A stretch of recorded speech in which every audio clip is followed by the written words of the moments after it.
Prime Minister Lee, to paraphrase Prime Minister Lee's message to President Biden, to the U.S. government is, don't make us choose.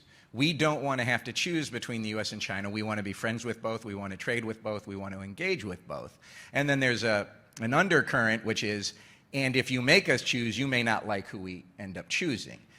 Do you think that the Southeast Asia ASEAN approach of neutrality is going to be able to exist and work? Well, I think it would be difficult.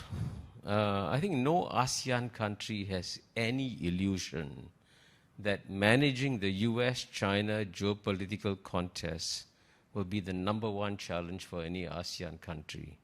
But you're absolutely right. All 10 want to be friends with the United States and want to be friends with China. And just in today's Straits Times, you can open and read that the largest ever Indonesian-US military exercise is taking place as we speak. So the ASEAN countries, I want to emphasize this, want to have good ties with the United States, want to see a greater US presence in this region, but they want an intelligent, thoughtful US presence that understands the interests and concerns of the ASEAN countries.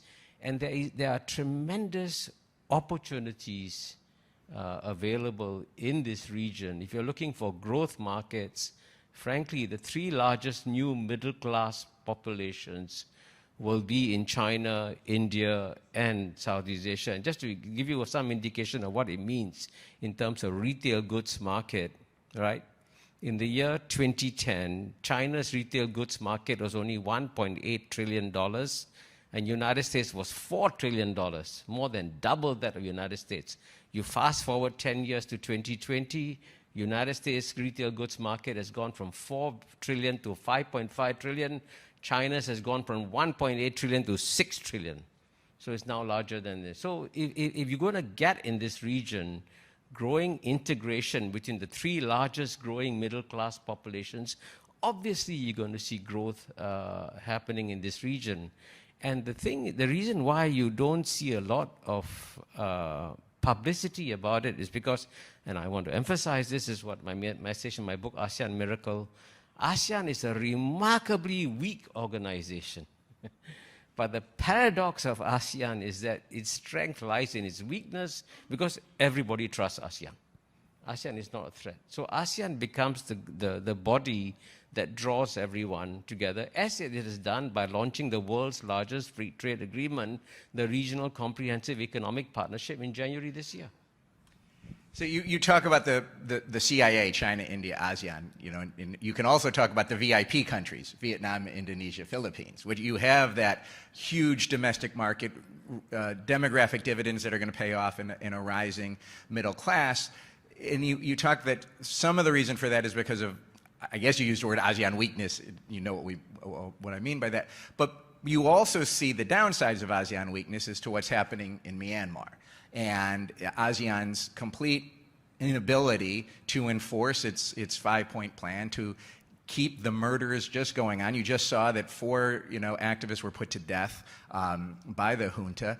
Do you see that as a risk to ASEAN, that its weakness is going to catch up to it, especially when you can't deal with a grave crisis in your membership? Well, certainly we should condemn these executions in Myanmar. They are terrible, and Myanmar, I think, will remain a problem case for the ASEAN region, but it's not going to drag down the ASEAN region. And if you look carefully at the history of Southeast Asia over the last 40, 50 years, for most of the last 40, 50 years, Myanmar has self-isolated itself. So Myanmar's self-isolation has not in any way blocked the growth and development of the Southeast Asian countries. And you're right. Right now, if you look at the 670 million people in ASEAN, the 3 largest countries are Indonesia, 270 million, in the Philippines, over 100 million, Vietnam, about 80, 90 million. These are the 3 most populous countries, and they're going to do very well. And Vietnam is going to exceed all expectations. So, ASEAN is like that. You have some countries falling behind, some countries moving ahead, but it doesn't matter. the region as a whole will still move ahead.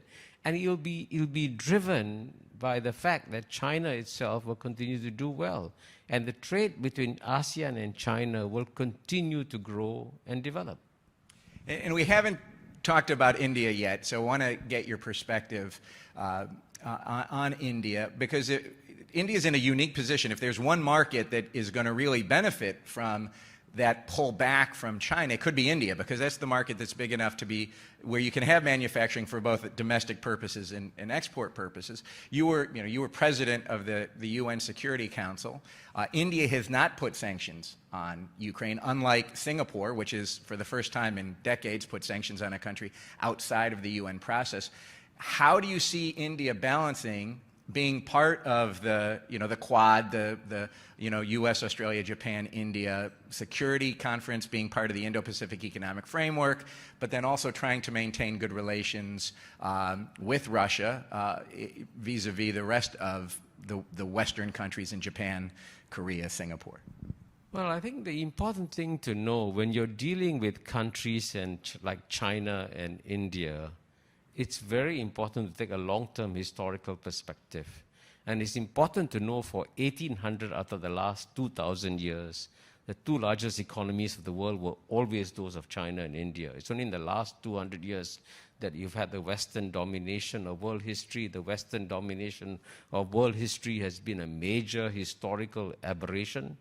And it so happens the biggest event of our time is the end of Western domination of world history and the return of China and India. And the remarkable thing about China and India is that these two societies couldn't be more different, right? China is run by the Communist Party. India is a democracy. China is opening up and integrating with the rest of the world, opening up to foreign investment, opening up, investing overseas.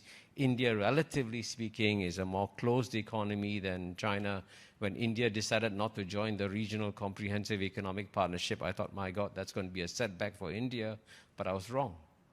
Because actually, India is going to grow, and India is going to grow for different reasons in different ways from China. And the one advantage I can tell you that both China and India have, is especially if you look at leadership around the world, I mean, the quality of leadership in the West today, frankly, is very poor. There are no strategic long-term thinkers.